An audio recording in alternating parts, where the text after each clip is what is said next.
بسم اللہ الرحمن الرحیم۔ السلام علیکم۔ اور بالاخر بھارتی چیف جسٹس نے بھارتی حکومت کے کردار کو بے نقاب کر دیا اور کرفیو ہٹانے کا حکم بھی جاری کر دیا۔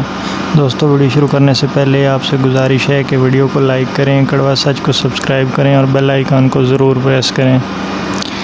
بھارت کو پیر کے روز اس وقت دنیا بھر میں رسوائی کا سامنا کرنا پڑا اور محصور و مظلوم کشمیریوں کو ظلمی جبر کے خلاف اخلاقی فتح ملی جب بھارتی سپریم کورٹ نے مودی حکومت سے کہا کہ مقبوضہ کشمیر میں کرفیو اور لاک ڈاؤن کی غیر انسانی پابندیاں ختم کرتے ہوئے مواصلاتی رابطوں سمیت معمولات زندگی بحال کیے جائیں، شہریوں کو صحت کی سہولیات فراہم کی جائیں اور تعلیمی اور کاروباری ادارے کھولے جائیں۔ بھارت کے اٹارنی جنرل نے جب حکومتی اقدامات کے حق میں دلائل دیتے ہوئے دعویٰ کیا کہ پابندیوں کے دوران ایک گولی بھی نہیں چلی،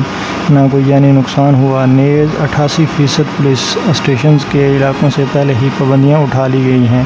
تو بین الاقوامی میڈیا کی ان خبروں کے پیش نظر کہ 5 اگست سے جب بھارت نے مقبوضہ کشمیر کی نیم خود مختار حیثیت ختم کر کے بھارتی فوج کو اس اقدام کے خلاف احتجاج کے لیے سڑکوں پر نکلنے والے کشمیریوں کو دیکھتے ہی گولی مارنے کا حکم دے دیا تھا، اب تک تقریباً 2 درجن کشمیری نوجوان شہید اور کم سن بچوں سمیت 10,000 افراد گرفتار کیے جا چکے ہیں۔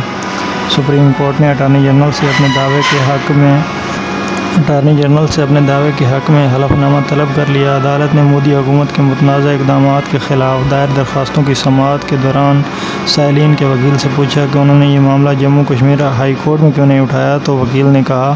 کہ ریاست میں شٹ ڈاؤن کے باعث ہائی کورٹ تک رسائی ناممکن بنا دی گئی ہے۔ اس پر چیف جسٹس رنجن گوگوئی نے ہائی کورٹ سے رپورٹ طلب کر لی اور کہا ضرورت پڑی تو وہ خود سری نگر کا دورہ کریں گے۔ بھارتی سپریم کورٹ نے اگرچہ اس معاملے میں کوئی باقاعدہ حکم جاری نہیں کیا بلکہ صرف زبانی مشورہ دیا ہے، جو ہندو انتہا پسندوں کی جانب سے منتقمانہ رد عمل کے خطرے کے پیش نظر قابل فہم ہے،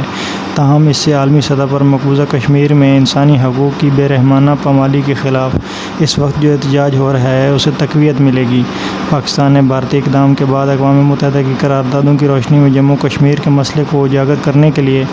جو صفاتی مہم شروع کر رکھی ہے، اس کے نتیجے میں نہ صرف سلامتی کونسل میں 54 سال کے طویل وقفے کے بعد اسے اٹھایا گیا ہے اور کونسل نے پاکستان اور کشمیری عوام کے موقف کی حمایت کی، بلکہ یورپی یونین، OIC، برطانوی پارلیمنٹ، متعدد امریکی سینیٹرز، چین اور ترکی سمیت دوسرے ملکوں اور برسلز میں 58 ممالک کی کانفرنس کی جانب سے بھی بھارت پر دباؤ ڈالا گیا کہ وہ کشمیریوں کے خلاف متشددانہ کارروائیاں بند کرے اور مسئلہ کشمیر ان کی خواہشات کے مطابق حل کرے۔ خود بھارت کے اندر سے بھی انصاف پسند سیاسی و سماجی تنظیمیں اور دانشور کشمیریوں کے حق میں آواز بلند کر رہے ہیں، مگر بھارت کی سب سے بڑی عدالت کا یہ اظہاریہ اس حوالے سے غیر معمولی اہمیت کا حامل ہے۔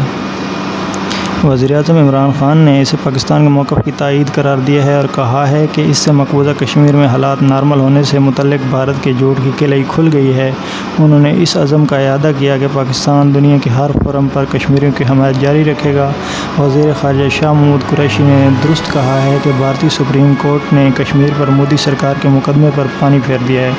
پاکستان کشمیری عوام کی جس شدت سے عالمی فورمز پر وکالت کر رہا ہے، بھارتی عدالت کا یہ اقدام اسے تقویت دے گا۔ وزارت خارجہ کا کشمیر سیل اس پر مزید کام کرے اور سفارتی سطح پر دنیا بھر کے ملکوں میں اس کی وسیع پیمانے پر تشہیر کی جائے۔